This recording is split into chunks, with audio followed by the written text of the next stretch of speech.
Some of those fun facts that are real, I didn't put them in there, so I love that Sarah remembered them and added them. So, okay, Ellen did it. Okay, so I'm like, oh, this is surprising. It's true.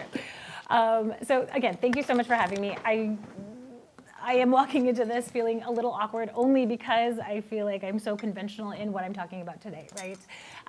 But being in very conventional care for the most of my experience, this is kind of my wheelhouse, and this is what I do daily for a very long time. I am trying to talk slowly. So my company that I've been with for over a decade, we do primary care, family medicine, also urgent care, actually kind of stepped down just from the emergency department. And I have 15 minutes with the patient. So I give them everything in that 15 minutes, including, and this is what I love, being able to offer some naturopathic care as well. And let me tell you, just talking about warming socks for 10 seconds is life-changing. So it's pretty cool. All right, so let's see. It's like a double screen, which is different than mine. So Sarah and I were kind of chatting about what are we going to talk about, right? And I'm like, do I talk about systems and specific diagnoses, things like that? And she's like, let's just do top 10 medications in family medicine. I'm like, sure, why not? So how do you choose? There's so many medications. So my goals for kind of today is really common everyday medications that you hear, and I know this is a non-prescribing state, but you still have tons of patients that are on medications. Like you can see them, you can hear them, you can recognize like this is what they were being used for or currently being used for, depending on the longevity of the medication. And really kind of maybe a brief takeaway, like a clinical pearl for each of those things, and realize like how that can also affect like your practice, which we'll get to a little bit further. And then again, I tried not to be like, oh, let's choose, right? Because right now it's sick season, and so antibiotics are all the rage, right? And so not just choose antibiotics or choose, cardiovascular medications or something, but really across all systems and kind of things that I feel in a totality of a year are like the top 10. So that's kind of where they came from. When we get to the end, they're really going to be very miscellaneous. So super fun in there. I'll just pepper them in. So what are we looking at today? So of course, antibiotics. Who wouldn't talk about those? So we're talking about Amoxicillin, Penicillin, Augmentin, and Nitrofurantoin. We're going to talk about some steroids, topical steroids, oral steroids, mostly prednisone since it's most commonly used. Cardiovascular stuff, Atorvastatin, Lisinopril, then miscellaneous. Here's the other grab bag. Montelukast, sertraline, ondansetron, right, which is Zofran. So kind of running with those. And then just the other precursor is, again, my deep dive is more into recognition, clinical pearls, and then going from there. Okay, so Amoxicillin, antibiotics, all of our favorites, right? So pharmacology, right, really briefly behind that, it's aminopenicillin. So amoxicillin and penicillin are both in that family, or a beta-lactam as we call them.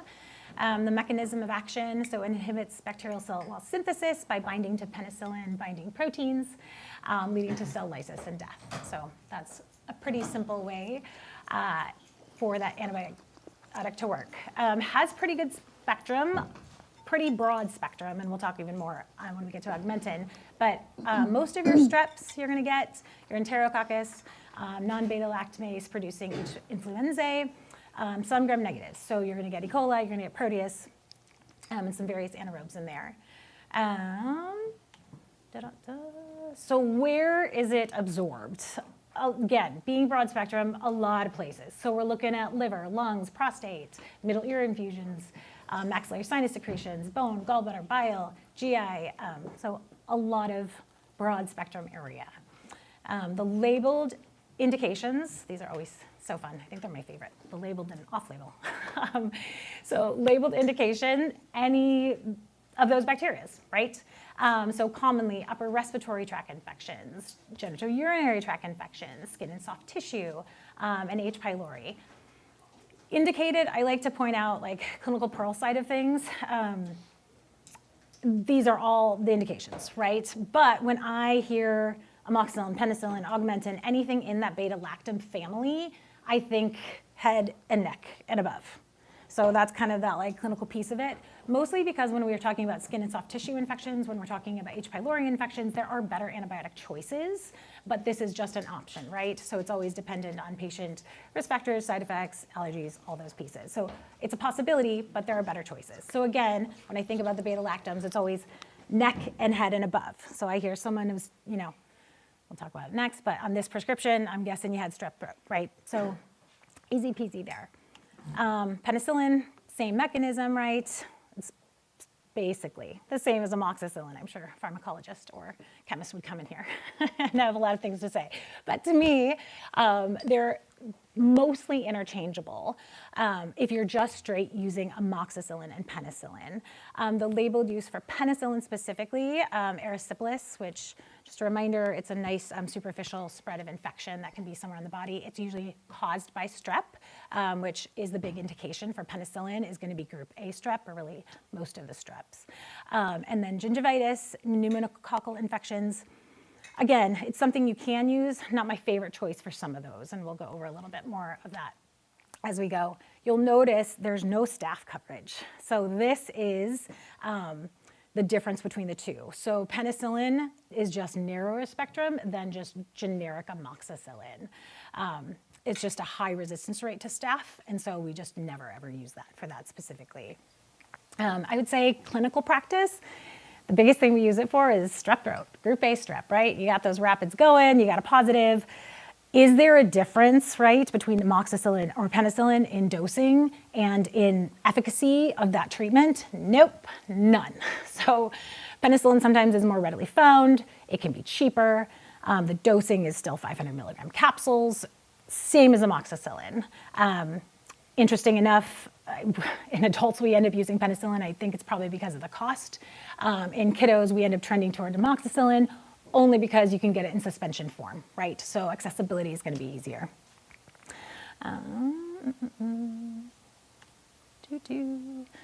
Off-label use. So for both of them, a little bit different, obviously, because the penicillin and the staph coverage. So you feel free to read as many things as you want to. The big pieces I will point out is going to be off-label use is considered for group A strep chronic carriage. So culture comes back positive, they don't have any symptoms, but they're getting other people sick or whatever that's looking like for indications, you can treat as well as an off-label use. And then just a reminder, off-label technically is non-FDA approved. I just want to remind everybody of that, which is just so fun. That's a whole different soapbox, right? Okay, so contraindications to using antibiotics, right? So, amoxicillin, penicillin, beta-lactams. Anaphylaxis, Stevens-Johnson syndrome to any of the beta-lactams or any component of the formulation. Some people know they're allergic to red dye or something like that, right? And you can always check manufacturer's box to see what's in that specific company's medication and dosing. And I just want to take another reminder, like anaphylaxis in general is not just can't breathe, right? It can include multiple systems. So it can include your rash, it can include nausea, vomiting, it can include dizziness. It even can include like feeling off and just not right. And I like to kind of bring that back. And then just a lovely Stevens-Johnson syndrome, right? It's a really reaction to any drug.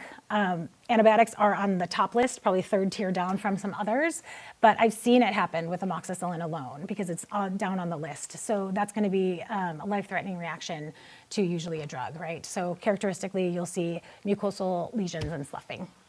And so always looking for those if patients have a fever, rash, and they're coming in for a reaction to a drug. Adverse reactions in general, it's funny because we say it's a low side effect profile drug, and this is why. The majority of them are GI reactions. So we're going to get, your diarrhea, your nausea, your vomiting, which makes sense. Then we have, antibiotic-resistant diarrhea of the difficile and of not the Clostridium difficile variety. So you can get either one of those.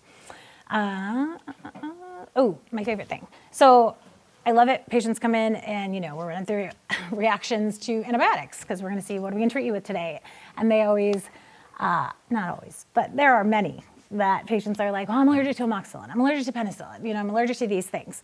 And now, are they really allergic? We ask ourselves. Oftentimes no, right? So they've been given to them as a baby. They probably had a viral exanthem that presented when they were sick, right? And so it's a really great opportunity to say, hey, we should probably retest your theory. Kind of the protocol is if it was a mild reaction, so really just kind of maculopapular rash and kind of red rash without any anaphylaxis or concerns of an IgE-mediated reaction, we actually will test it with the same antibiotic. So we'll give it to them again and be like, let's see if you're still having this reaction, and what does this look like? It doesn't just open up that beta-lactam family for them, and actually opens up like the cephalosporin families, right? Derivatives of the beta-lactam. So it's really important, and I try to express this to them of like, yeah, we should retest somehow. If they're feeling leery, they don't want to take it again, or they've had an IgE-like mediated reaction, then we do send them for allergy testing. So that is the new protocol in regards to that. Per JAMA and the Lancet, it's really interesting. Among patients that claim they have a penicillin allergy and actually formally undergo allergy testing, 90 to 98% can tolerate penicillin and successfully delabeled. So, and it's higher, I want to say it's 94 to 98% in children or adolescents. Okay, and then Augmentin, which is, I want to say Amoxicillin on steroids, which is funny because we'll talk about that in a moment. So, but it is, right? So by adding clavulanic acid to amoxicillin, we get Augmentin, and then it just expands basically the spectrum activity and efficacy. So any kind of inhibiting of the beta-lactamase on the cell wall, it activates that. So you get deeper penetration into tissues. You also get a broader spectrum. So you're really opening up more staph when we look at kind of the organisms, and then adding some more gram-negatives. So we're adding Fusobacterium, Peptostrep, some Klebsiella, some Mycoplasma. So just additional kind of etiologies there. Additionally, off-label, this is probably, the big one that we talk about, is going to be any kind of bite wound infection, animal or human bite. So this is our go-to specifically. And then, when I think, I would say, amoxicillin, penicillin, like that clinical pearl of like these beta-lactams is we tend now to just use the Augmentin because we're seeing so much more resistance and we need more penetration, not just of the actual bacteria, but of location. So like sinuses, for example, and I'm going to talk about adult here for a moment, right? That tissue is thicker. So we need to have the clavulanic acid to be able to penetrate that. So we start with Augmentin. Similarly, we're seeing more resistance with immunotitis media in adults. Instead of starting with amoxicillin, we're starting with Augmentin. I do want to put the caveat, please use your antibiogram for your area. I'm coming from the West Coast, so that Pacific Northwest, these are our antibiograms specifically that we check in on every 6 months, so pretty frequently, excuse me. So that's the other indication, right? Or if you're going to use them, what else could be a contributing factor? Like paronychias, right? So, nail bed infections on the side of your fingers. A lot of times, because your hands aren't everything, we think we're going to treat for staph, right? There's some pussy discharge, probably indicates some staph bacteria, probably not strep, unless they're a nail biter, right? Because then we're introducing oral flora, which is going to be more streptococcal, into fingernails. So we actually do treat with Augmentin. So just another piece of like stepping back and saying, what are we treating? What could have been the cause of that? Yeah. I just wanted to share, my dentist still uses penicillin for a lot of dental infections because he said it's better on the anaerobes. He said, and he doesn't get calls from GI distress because it doesn't kill the E. coli. So I thought that was a pretty good clinical pearl where penicillin still has a use. Yeah. And I love that because I think the majority of the dentists that I see with patient consult notes do not. I would say they usually use amoxicillin or Augmentin, so that's really interesting. An older guy who's very experienced. And he knows how to keep the phone quiet. Right. And that's important. Smart. I love those pearls. I like keeping the phone quiet. So last kind of piece of that lovely antibiotic commonly used is going to be Nitrofurantoin. Quick question, how many of you have used or even heard of Nitrofurantoin, also known as macrobid? Just raise your hands. Awesome, love it. And I ask only because, again, our antibiogram, right, which we don't use Bactrim for UTIs anymore at all, out in the Pacific Northwest, we brought this back about 5 years ago. So it's a drug that was actually made in 1953, and then they're like, let's stop using it for a while, and then we just brought it back. Its mechanism is really interesting, and so it's multi-targeted, as you can see. So read all the things. It alters bacterial ribosomal proteins, macromolecules, inhibits protein synthesis, aerobic energy metabolism, DNA synthesis, RNA synthesis, and cell wall synthesis simultaneously. That is a lot, which is awesome, because then it's just not one thing, right, that a bacteria needs to evade, it's multiple things. So there is very, very, very low resistance rate with this medication, which is awesome. It also has an extremely narrow spectrum, good and bad. The only thing it treats is cystitis, or kind of simple UTI, as we say. So it's great at that. So great. There's actually no off-label uses for the medication. But that's it. So the second that, you have a patient that has nausea, vomiting, flank pain, abdominal concerns, or your exam is curious for, higher level, are we looking at pyelo, are we looking at kidney infections, that's out. That's off the table. It's just not going to penetrate those tissues higher level. But if it's very simple, this is great, right? It's narrow spectrum. It's not affecting the rest of the strep and the staph, as you were saying, sir, and kind of everything else, which is wonderful. So that is the piece. I also, sorry about it, I should have mentioned, there was a colleague that was like, are you going to talk about dosing? I mean, dosing is pretty easy to find, but I will when I try to remember. You can remind me.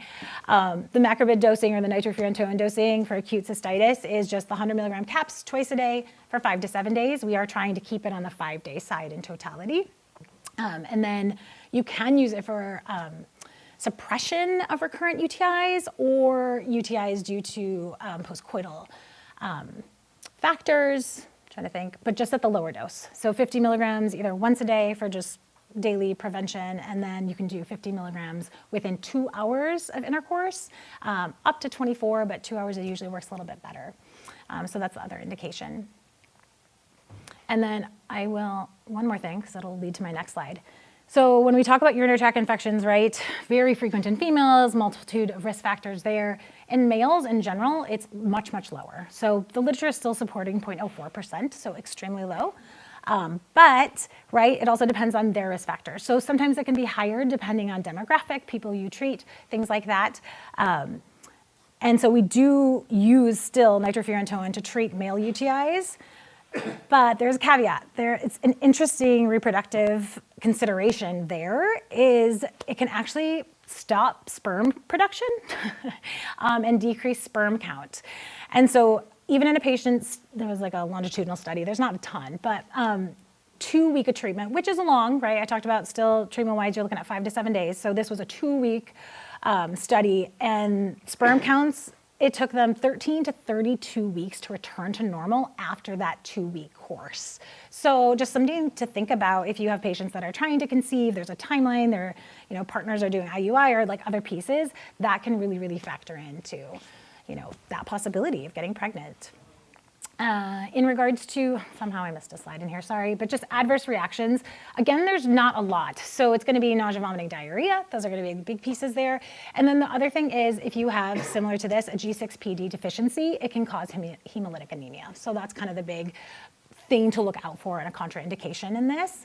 That then leads, of course, into looking at, is it safe in pregnancy? Is it safe in breastfeeding? I think I skipped my other slide. No, no one's.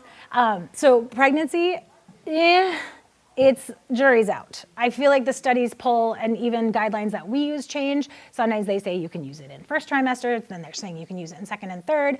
In general, because those are still changing and I don't feel the literature is fully saying yes or no, we are avoiding completely. And then similarly in breastfeeding as well, no use within the first month. Just because obviously we don't know, does the baby have a G6PD deficiency? Maybe, maybe not. So we are just completely avoiding that risk whatsoever. It is thought to be safe after month 1 that you can use it during breastfeeding as well. Again, risk benefit though, right? There are plenty of other antibiotics that we could use if necessary. And I'm gonna go back, so sorry. Breastfeeding and pregnancy in regards to all the beta-lactams, they love them, we love them. Overall, they're kind of our first choices for any pregnant or breastfeeding females. Of course, they're both secreted in breast milk and then also found in crossing the placenta, but still side effect profiles very, very low. So preferred agents. All right. Yay, steroids, everyone's favorite. So corticosteroids in general, right? We're going to start talking about topical, but they both kind of in oral work in the same way. So they're anti-inflammatory, immunosuppressive, and then they have metabolic effects binding to glucocorticoid receptors. So twofold, right? They work in both genomic and non-genomic actions. So, right, the genomic reactions, as we know, right, we're talking about hormone receptor complexes, gene transcriptions, protein synthesis. So it takes longer to work. So it's going to be hours, days, pieces like that. Non-genomic, right, seconds to minutes. We're really getting membrane-bound receptors on cell surfaces, and so you get responses much, much faster. But it is working in both of those, which you'll see when we get to adverse reactions, how that works negatively. Positively, though, it works for everything. I don't know how to others say. Like, it is, so the FDA indication officially is relief of inflammatory and pruritic manifestations of corticosteroid responsive dermatomes. It's literally like you have an itch, put on some steroid, right? Officially, per, or up to date, per dermatology magazines, things like that, topical corticosteroids are the first-line treatment for atopic dermatitis flares and mild to localized psoriasis. American Academy of Dermatology strongly recommend that their use is based on high certainty evidence, which again makes me chuckle because I would say 10% of the people that are prescribed this are highly certain that they have one of those two things. So we are just falling back into the it's itching, let's use something, right? I was going to mention, I'm reading my own little presenter notes. I think in family practice and primary care, dermatology and some sort of rash is probably everyone's least favorite thing, right? Because like a lot of times you can, tease out what kind of are you reacting to, did you have, a nickel allergy, right? Like we're sitting there and trying to figure that out, or if it's like textbook perfect, like, varicella, and I'm like, great, you got shingles, and look at that, I'm gonna open my book, and it's right there. But the minute that the presentation is not what our textbooks say, it becomes really, really difficult, and that's the majority of the time, right? And so working, I've had the ability, thankfully, even within my company, we have some specialists, and so I get to work with dermatology all the time. And at first, I'm like, yeah, what is this? Like we run the gamut. I think all these things, not concerning, whatever, And so many times they're like, yeah, it's, just dermatitis, just, pruritic dermatitis. And I'm like, cool, that means great, inflammation of the skin. And they're like, yeah, just throw some topical steroids at it for a couple weeks and let's see what happens. And so over and over again, this is a pattern. Obviously, they work well in the two different ways, but it's been very, very interesting in regards to using the topical steroids and really understanding, the different classes and potencies, which we're going to get into in a second. There are 7 classes of the topical steroids, number 1 being the highest potency, 7 being the least potency. And then it's really important to know how long you're treating with what potency is kind of the important piece there. So as I tell my patients whenever I'm prescribing a steroid of any kind, I'm like, we are treating with the highest, safest potency for the least duration of time. So that is our goal. And then, of course, reminding if it truly is like an atopic dermatitis or psoriasis or something that I always do send officially to dermatology to get a biopsy on an official confirmation, reminding them that this is going to be cyclical, right? And then talking about their other triggers and going down all of our amazing naturopathic route, right? But the importance of the steroid kind of dosing and potency is extremely, extremely important. So as you can see, the high potency classes 1 and 2, you're going to get your clobetasol, you're going to get your betamethasone, you're going to get your halobetasol, and then you're going to get 2 is going to be more fluocinomide, mometasone. Uh-oh, can I scroll down? Oh, no.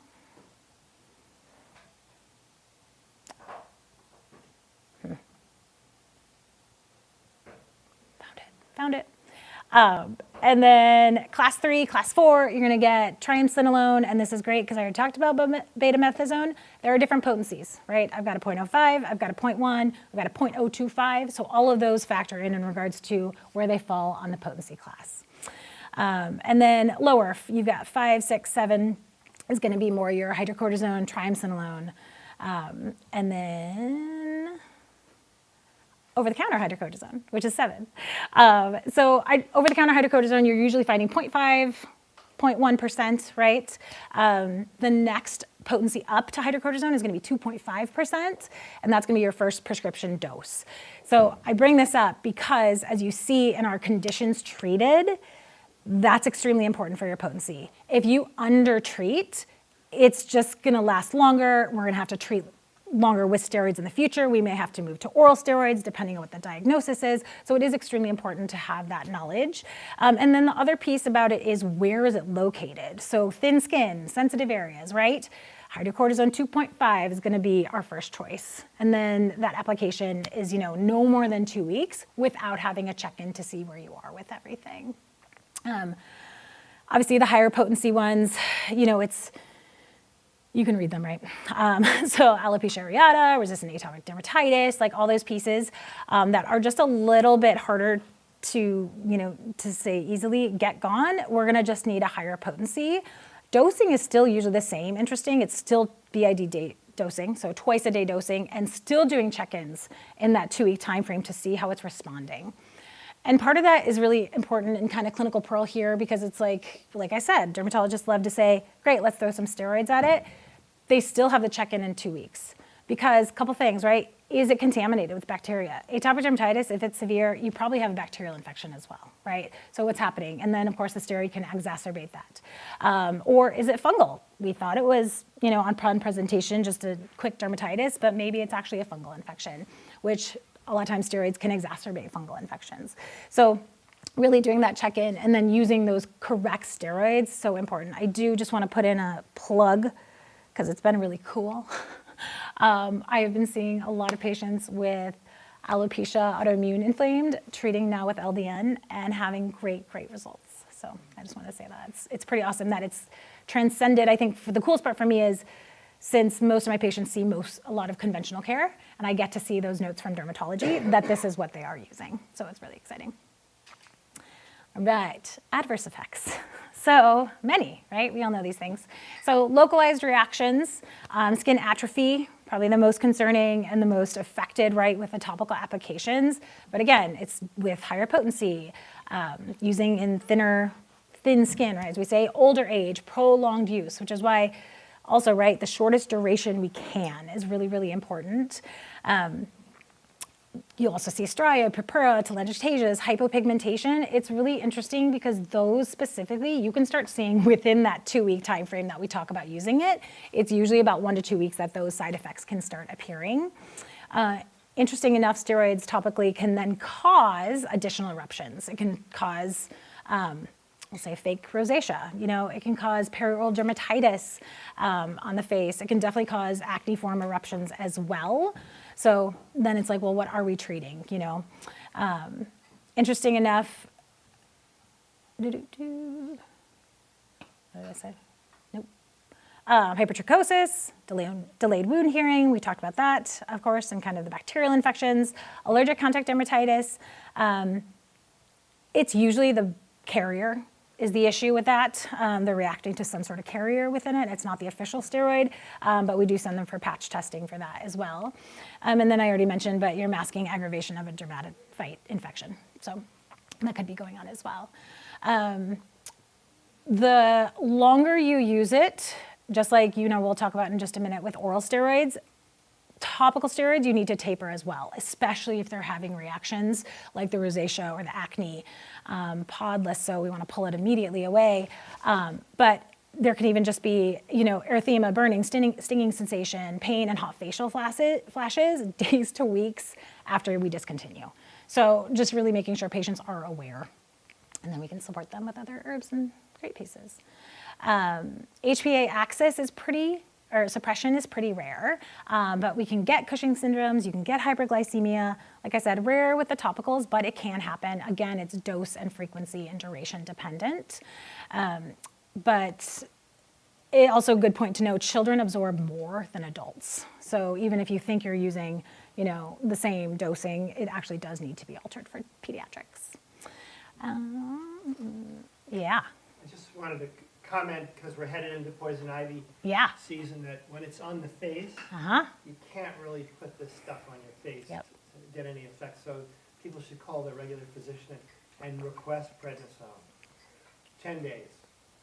Because it's just going to make a mess. And also, if you're getting sun and you put this stuff on your face, you get little spots. So the patient will become distressed by that. It's Yes. just a local thing, because poison ivy it's like a really important battle to fight around here, but we paid the price. Right, right. Yes, yeah, and I love that segue. The only other piece I was going to mention in talking about dosing and using thin skin, the 2.5%, you do need to look for, because you're like, why is this on here? Cataracts, glaucoma. So really that's why, like blepharitis, if you're treating that, if you're treating atopic eczema on the eyelids, things like that, the 2.5% is your highest dose. If they're not responding, get them on tacrolimus or something that has a different mechanism of action. But thank you for that segue. One more slide, and then we'll go into the oral. So pregnancy considerations. So of course, topicals, they do cross the placenta, but they can be used safely with moderate to mild potency, and then the 2-week duration is kind of what's recommended. And then breastfeeding considerations, similarly, you want to use the lower potencies. If you have like a nipple eczema or something like that, you can use the very, very low potencies over the nipple, but then making sure you're washing really well. Interesting enough, they've done the studies, lanolin is just as or more effective in like sore nipples with breastfeeding and things like that as steroids are. So I really push patients away from using those because they think it's gonna help. Okay, oral corticosteroids, which again, I should have labeled as prednisone, so sorry about that.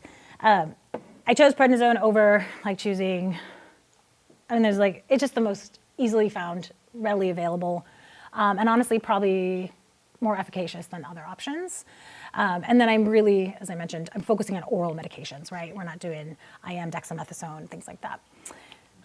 So FDA approved indications, so everything, right? So every single system is what you're seeing.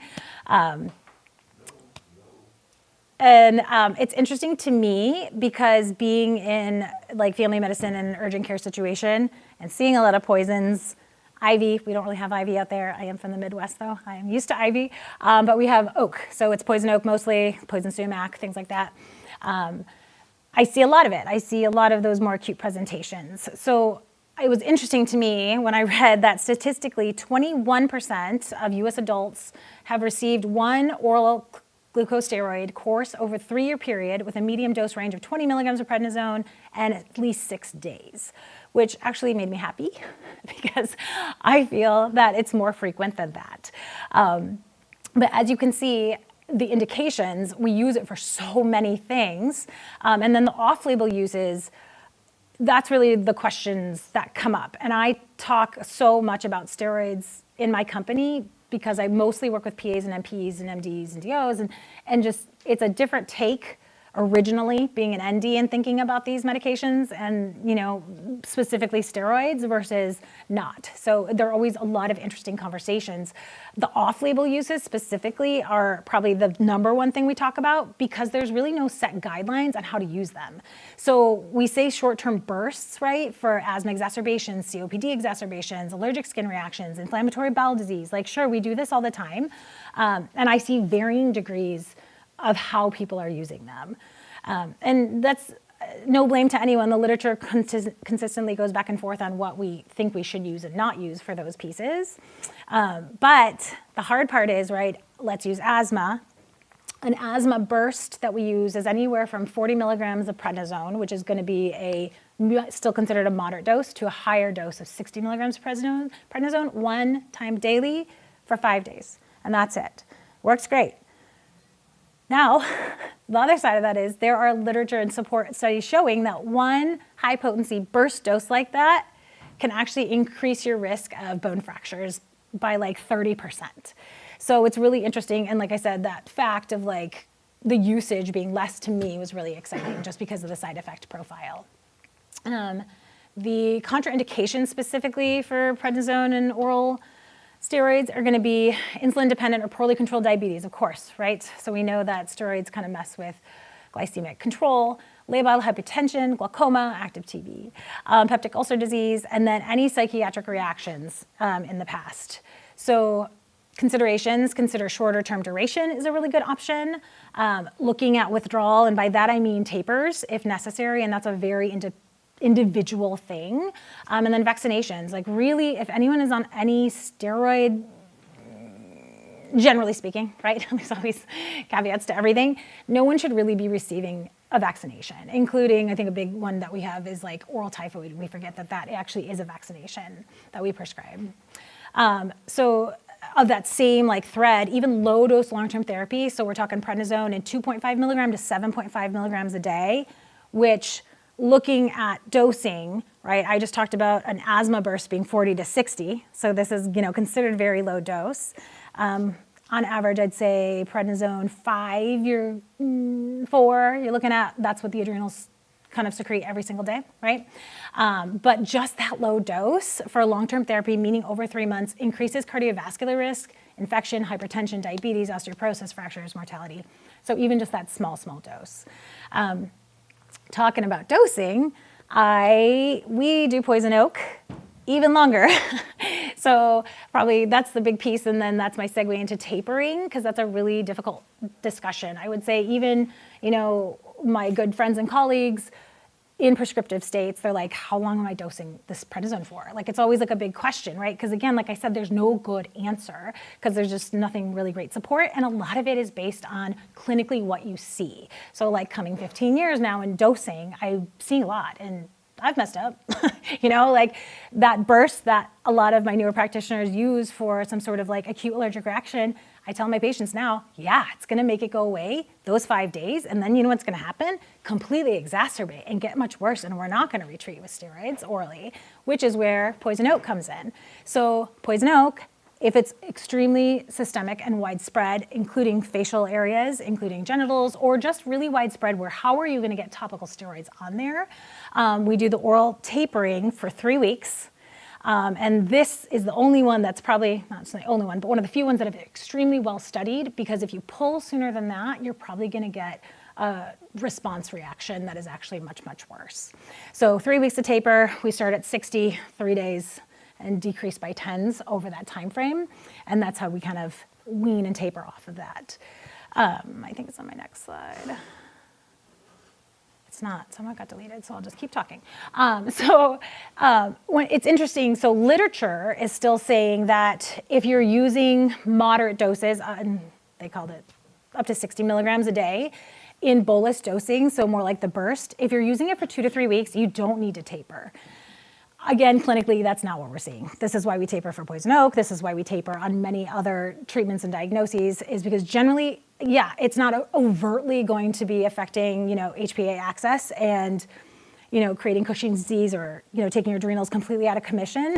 But physically, right, patient reports, it's going to be a big change. They don't do well when you're taking 40 milligrams of prednisone for 10 days and then you completely take it away. Your adrenals are freaking out, right? Like we talk about adrenal fatigue all the time. It's like, why would you do that to them? So being able to taper anything, and honestly, I appreciate my company holds strong to this, is anything over 5 days and we taper. Always taper. So that is kind of the clinical pearl in regards to oral prednisone specifically. Yay, pregnancy considerations. So less than 10 milligrams a day, acceptable in pregnant patients that have more rheumatic and musculoskeletal diseases, lupus, things like that.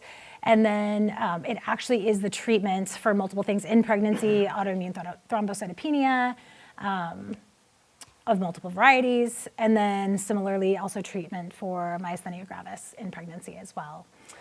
Similarly accepted in breastfeeding in usual doses, but there can be side effects in the baby, mostly, right, agitation, irritation, increased food, so side effects as adults, but it still is acceptable in regards to the low doses when needing it, risk benefits for mom, right? One of the other pieces whenever I tell patients about oral prednisone, and I'm like, and so side effects, increased appetite, irritability, insomnia, right? So those 3. And I'm like, and the patient's like, oh yeah, this is why I'm allergic to it. And I was like, no, you're not. I said, these are known side effects. These are the 3 biggest side effects. They are cumulative. So if you're doing the poison oak taper, right, at higher doses, by day 2 or 3, you might notice some irritation, some tachycardia, you might notice hard time falling asleep. And so I really make it clear to them that these are going to be known side effects, and everyone is different in how they handle them. If you're more medication naive, this is a lot of times based on weight, based on how many times they've had an asthma flare, based on all these other factors, how sensitive you are to medications. I will do 40 milligrams for the asthma burst because I just know what's going to happen, and they're going to hate me. They're going to come back and really be angry with me. So having that conversation and taking those things into point is important. And then the other piece of it too, right? We're talking about pregnancy, we're talking about breastfeeding, and in regards to asthma. Asthma flares and poorly controlled asthma in pregnant females or pregnant patients is going to reflect decrease and poor maternal outcomes. So again, it's that risk benefit, right? So yeah, doing a burst of prednisone for that 40 milligrams could be much safer for that patient. Okay, off of steroids. Cardiovascular medications. So just a couple of these. I chose these because when you think of hypertension, right, everyone's like, oh, Lisinopril, yes. And it is great, it is good. So an ACE, right, so angiotensin converting enzyme inhibitor, it's lowering blood pressure. It's stopping conversion from 1 to 2. So instead of narrowing those vessels, we're keeping them dilated. So allowing less pressure on the heart, promote sodium water excretion, obviously overall lowering blood pressure. Labeled indications, pretty small overall, right? So we've got the hypertension, we've got an ST, elevated myocardial infarction, and then we've got heart failure with reduced ejection fracture. And that off-label use, interesting enough, we don't think about it, but migraine prevention can work decently actually. And then kidney transplant recipients, a lot of kidney disease, diabetic treatment, which we'll get into, which is another great reason why if there's no other indication for a different medication for hypertension, Lisinopril is a great place to start. A lot of people have comorbidities, right? So hypertriglyceridemia, we've got diabetes, and then it's a renal protectant. So it's great. So if they have diabetes, right, we're helping out in different ways. If they're pre-diabetic, if looking at the patient, you're like, oh, they're probably not going to change their diet and exercise, their possibility of becoming diabetic, it's really great to have something to protect those kidneys as well. And then overall literature has supported it actually has better standard outcomes than other medications as well in the hypertensive family. Adverse reactions, of course, I've got acute kidney injury, angioedema, hyperkalemia, obviously easy to figure out since that's how they work, that ACE, and then the cough. So the one thing I always tell patients, the cough will begin within 2 to 3 days of starting the medication, which is really when it's like full in effect, and it won't go away. So it will continue. Tell me immediately so we can change your medication, because unless you want to have this just dry, annoying cough, you'll have it forever. And then the big danger of that is the longer we let that happen, there is a possibility the cough persists. So generally speaking, when we remove medication, cough resolves, but the longer we're on it, sometimes it just doesn't.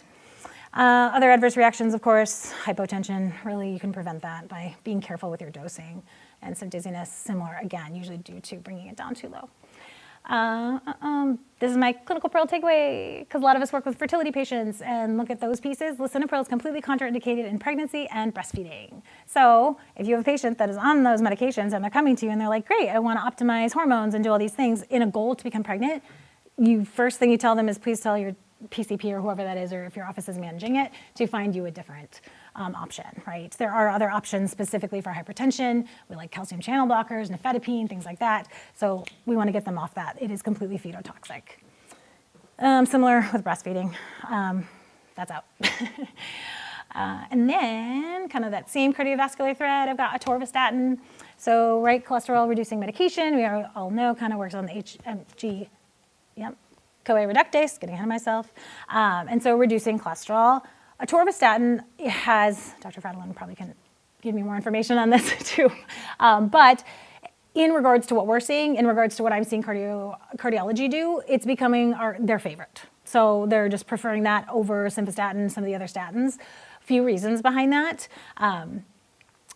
And that is because we've really looked at the indication of prevention of cardiovascular disease in adults. Again, I chuckle because I look at this room and I'm like, all of you have such great ideas that probably don't involve the statin, but here we are. Statins do work. Atorvastatin does really bring down numbers, right? It really does bring down what you're looking at. Specifically, I do love that we're running the lipoproteins now, right? More in conventional care, and I love that. So specifically, Atorvastatin in Doses, you can start at 5s, but really 10s are really where you want to start. You've got a 33% decrease in APOB with 10 milligrams of Atorvastatin. So if you have familiar risk factors, if you have those pieces, even if your like straight cholesterol panel looks good, right? You still can add that, and that's what we're seeing more and more. Interesting enough, LPA is maybe increased with that dosing of 10 to 20 of the Atorvastatin, and then after that, maybe no change. But opposite is true as well. Literature supporting, we don't actually know what's happening with it. We have seen them decrease as well. So it is kind of the preferred choice in totality at this point. Kind of all know, what are the adverse reactions? Well, you're going to have some lovely hepatic effects. Your muscle-related effects are probably going to be the big ones. You've got some just myalgias in general. They're just having those. All of us probably know we supplement with CoQ10 as well. I'm also seeing conventional cardiologists do that now, which is really lovely, as I did not a decade ago, where I am. But you can get like true myopathy, and you can get true rhabdo. So you can get these CK elevations that are extremely dangerous, including, that rhabdo 40 times of the upper limit. You can have renal failure. So really paying attention to what patients are telling you when you start on statins, and I have them follow up within 2 weeks to really circle back and see if we have any concerns. Again, Atorvastatin, any of the statins, there is nothing, this is again teratogenic. So no use in pregnancy, no use in breastfeeding whatsoever. This is a little harder because there are not a lot of alternatives traditionally to supporting these females, but all of you have great ideas, I know. Moving into those randoms. So montelukast, which is singular. This is mostly treatment for asthma. We also airway edema, smooth muscle contraction, inflammatory process. So overall, works great for asthmatic patients in even preventing them from going into like a long-acting corticosteroid treatment. So there's really great efficacy. It's a leukotriene receptor antagonist, so we actually add it to, the antihistamines that are over the counter. So step 1, step 2, inhalers, right?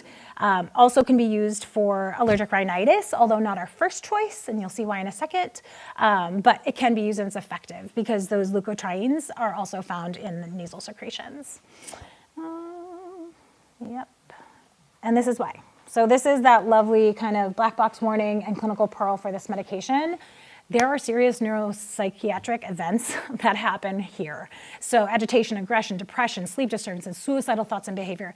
I have seen all of these in patients, and the hardest part is when providers have started someone on this, no one told them that this was going to be a possible side effect. And then I look at the med list and I'm like, oh, look, we're on this and now we're on antidepressants. How long have you been on those? Oh, we started those after. Okay. And then you're in a chicken and egg situation.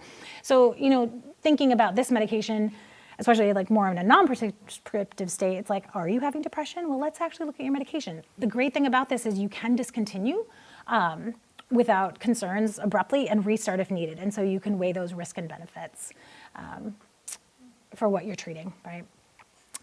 Montelukast has a lot of adverse reactions, as you can see.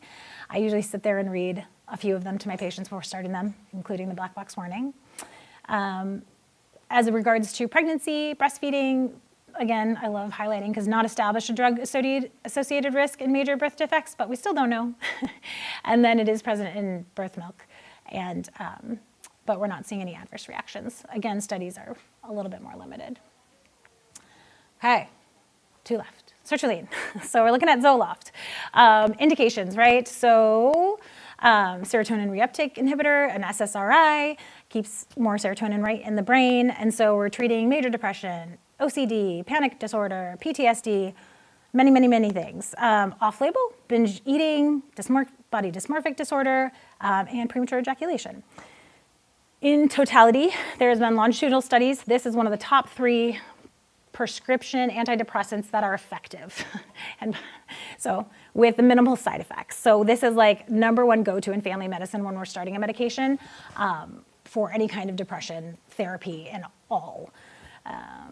But here's the caveat. Every single antidepressant, right, SSRI, SNRI, any of those pieces, there's always a black box warning. So they can increase the risk of suicidal thoughts and behavior. It's really not just pediatric and young adults. It is also in adults as well. And so this is the #1 piece I always say whenever I'm starting a medication. Warnings and precautions. any antidepressant, right, it's working on brain chemistry. So there are going to be a lot of interactions with other medications. There's going to be a lot of just warnings and precautions in general. Specifically, I always like to mention there's usually a QT prolongation issue. And so making sure if you have a patient with any kind of cardiovascular, anything really, making sure there's a baseline EKG on them that you're having in office. There are some more. The other lovely big warning and precaution, right? Serotonin syndrome. So any mental health medication pretty much can give you serotonin system, even just by itself. And then, of course, mix it with a different antibiotic or a different medication sometimes, and that can increase your risk. Sertraline, tons of adverse reactions is kind of we know on that. I have multiple pages of it. Here we are. You pick and choose. Like I always tell my patient, they ask me, are there side effects? And I say, any single thing can give you a side effect, including an herb, right? Like we know that. So specifically, sertraline pregnancy, no difference in major birth defects comparatively, but third trimester exposure can lead to some complications in neonates. So again, it's always about, risk benefit. If mom is going to go into a deep depression, things like that, obviously treating is going to be important. And the same with breastfeeding. Although sertraline is one of the options of better choices for those moms. Right. I'm so sorry, somehow the top of my slides got messed up. So this is not sertraline, this is ondansetron, which is Zofran. So it's an anti-nausea medication, right? And so labeled use is for that. Technically it's for chemotherapy-induced nausea vomiting, post-operative nausea and vomiting. Off-label use, we use it for all nausea vomiting. For any reason, mostly gastroenteritis, mostly even like nausea that's coming with flu, things like that, right? Similarly to last medication, QT prolongation is our concern. So usually one-time use, this is usually a dissolvable. It's a 4 milligram, you just dissolve it on your tongue in like about a minute. That has lower risk with the QT prolongation and serotonin syndrome than like using it IV in hospitals at much higher dosing, but it's still always a possibility. But it works really great for anti-nausea. And then adverse reactions, a lot of people, it's really just constipation that patients have. So knowing that, you can go in and making sure we're really supporting gut health and just a little increase in magnesium temporarily. Takeaway for this one just is it is still used in pregnant patients for severe cases of nausea vomiting. I will say I do not. There is newer literature out saying that it does cause some toxicity in fetuses. So as primary care, I defer to OB every single time. But of course, breastfeeding, that is completely safe. Okay, I did it. I didn't even get a 5-minuter, or did I just miss it? No, you're good. Okay, awesome. So I have a couple questions, but does anyone have any questions for me? I know I kind of did rapid fire. Like I said, I have short time with patients, so I give them everything in a quick little snippet. Yeah. Thanks, Dr. Alex. So my question is, how often do you see TSW with topical corticosteroids? Yeah. And is it at the higher potencies? Always higher potencies. Honestly, not that often. Yeah, not that often. Yeah. When you've seen it, do you find that it's often because of a longer duration, or they're on it less frequently but longer? Longer duration of consistent use. Pretty much anything that you're seeing is always due to longer duration, consistent use, higher potencies. Yeah, yeah.